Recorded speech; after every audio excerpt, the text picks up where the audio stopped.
Assalamualaikum warahmatullahi wabarakatuh. Salam sejahtera untuk kita semua.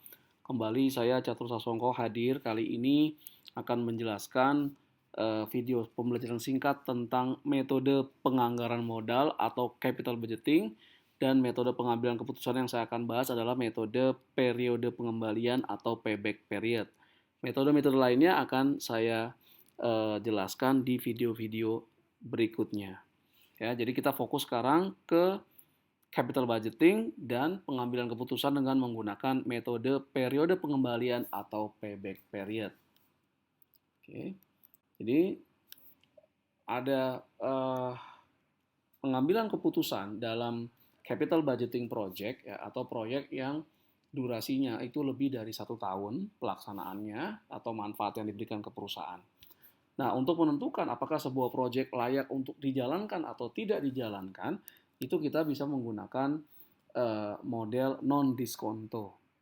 Ya, model non diskonto itu adalah periode pengembalian atau payback period dan tingkat imbal hasil akuntansi atau accounting rate of return. Kali ini kita fokus ke periode pengembalian atau payback period. Video berikutnya akan membahas tentang accounting rate of return dan model diskonto. Ya, jadi kita akan bahas ke payback period. Nah, apa sih definisi dari periode pengembalian atau payback period? Nah, payback period adalah waktu yang dibutuhkan sebuah perusahaan untuk memperoleh kembali investasi awalnya. Jadi ketika perusahaan akan melakukan proyek, katakanlah misalnya jaringan perusahaan pembuat mie instan ingin membangun pabrik barunya dalam mengantisipasi peningkatan permintaan di masa depan. Nah, ketika produsen mie instan tersebut mau bangun pabrik, maka itu masuk dalam proyek capital budgeting. Karena pabrik tersebut akan berproduksi, akan memberikan manfaat bagi produsen mie instan lebih dari 1 tahun. Nah, ketika dia akan membangun pabrik baru tersebut, pertanyaannya adalah berapa investasi yang harus ditanamkan. Nah, berapa investasi yang harus ditanamkan atau yang dikeluarkan untuk membangun pabrik tersebut. Nah, payback period dia menghitung atas investasi awal yang sudah dikeluarkan untuk membuat pabrik mie instan tersebut contohnya, berapa waktu yang diperlukan agar investasi tersebut bisa diperoleh kembali. Jadi kalau misalnya dikeluarkan 500 miliar, berapa lama waktu yang dibutuhkan agar 500 miliar investasi awal itu bisa diperoleh kembali oleh perusahaan. That's payback period. Nah, ini dapat digunakan untuk melihat resiko sebuah project. Project yang payback periodnya panjang, lama, itu memiliki resiko karena project yang payback periodnya lama, dia membutuhkan uang kas masuk di masa depan yang besar untuk mengembalikan investasi awal. Semakin jauh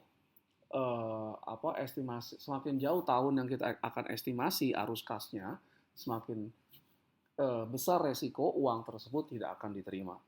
Namun demikian, payback period untuk setiap investasi capital budgeting itu berbeda-beda, tergantung dari jenis investasinya, tidak bisa disamakan. Tidak bisa disamakan. Ya. Jadi mudahnya, manajemen masih menggunakan payback period dalam pengambilan keputusan capital budgeting karena dia ingin menilai resiko dari proyek tersebut. Proyek yang pengembaliannya itu lama, itu diasumsikan memiliki resiko yang besar. Nah, bagaimana kriteria pengambilan keputusannya? Proyek akan diterima untuk dijalankan apabila periode pengembaliannya lebih rendah dari kebijakan periode pengembalian perusahaan. Katakan tadi membuat pabrik mie instan, payback periodnya adalah 6 tahun. Nah, sedangkan perusahaan kebijakannya pabrik baru harus payback period paling lama 7 tahun. Nah, karena payback period dari mie instan tadi 6 tahun proyek barunya, sedangkan kebijakan di perusahaan harus paling lama 7 tahun, maka pembangunan pabrik baru ini dapat diterima untuk dijalankan dengan menggunakan payback period. Sebaliknya, kalau periode pengembalian sebuah proyek lebih lama daripada kebijakan payback period perusahaan tersebut, maka proyek tidak akan dilakukan. Nah, kita bisa menghitung periode pengembalian atau payback period sebuah proyek itu kalau misalnya arus kas masuk setiap tahun sama setelah investasi awal. Misalnya tahun pertama, katakan pabrik tersebut akan berjalan 30 tahun. Nah, itu arus kas masuk tahun pertama, tahun kedua, tahun ketiga, sampai tahun ke-30 itu sama, maka perhitungan payback periodnya mudah. Nah, payback period adalah investasi awal dibagi dengan arus kas masuk neto tahunan. Tapi asumsi formula atau rumus ini digunakan kalau arus kas masuk neto tahunannya ini sama setiap tahunnya sampai akhir project. Nah, itu dia. Pada kenyataannya kan nggak seperti itu juga. Project mungkin akan memberikan arus kas masuk yang besar bukan di tahun awal. Tahun awal mungkin malah negatif. Tahun pertama, tahun kedua mungkin negatif. Karena banyak sekali kegiatan promosi yang harus yang dilakukan. Misalnya kalau perusahaan ingin mengeluarkan produk baru, kegiatan promosi dan itu besar sekali. Mungkin baru tahun ketiga, tahun keempat dan berikutnya akan terjadi arus kas masuk yang besar. Ya, jadi formula ini simplified, sederhana, dapat digunakan kalau arus kas masuk neto per tahunnya sama. Berikut ini adalah contoh satu-satu periode pengembalian, perhitungan periode pengambilan untuk arus kas masuk yang sama setiap tahunnya. Perusahaan sedang mempertimbangkan sebuah pembangunan pabrik baru. Nilai investasi awal pabrik tersebut diperkirakan 250 miliar rupiah. Arus kas masuk neto tahunan sebesar 50 miliar rupiah. Pertanyaannya adalah, berapakah payback period dari pabrik baru tersebut? Nah, kita bisa menggunakan formula yang sebelumnya sudah saya jelaskan, karena arus kas masuk setiap tahunnya sama ya, 50 miliar. Maka periode pengembaliannya itu adalah nilai investasi awal, ya, nilai investasi awalnya 250 miliar rupiah, dibagi arus kas masuk neto setiap tahun 50 miliar rupiah. Maka pabrik baru tersebut akan memperoleh periode pengembaliannya adalah selama 5 tahun. 5 tahun. Nah, payback period memiliki kelemahan. Pertama adalah dia mengabaikan nilai waktu dari uang atau time value of money.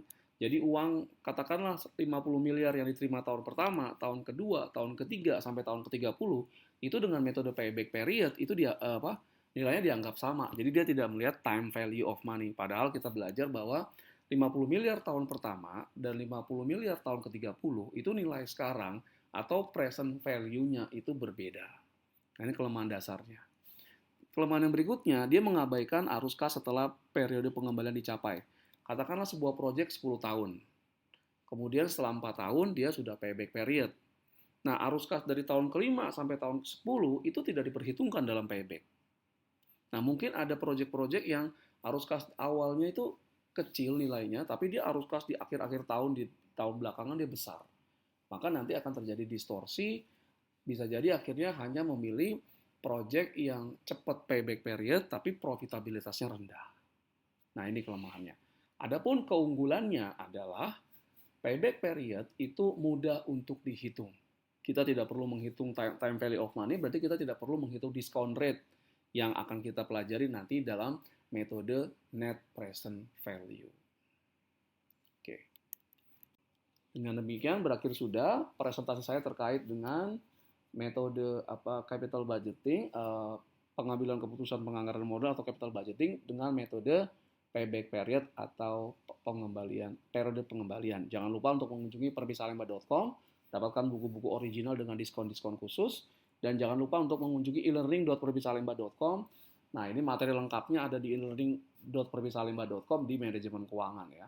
Dan Anda bisa mengakses training.perbisalemba.com, dan kalau ingin membeli buku original secara online, silakan kunjungi lexikabookstore.com. Terima kasih atas segala perhatiannya. Mohon maaf jika ada kekurangan. Assalamualaikum warahmatullahi wabarakatuh.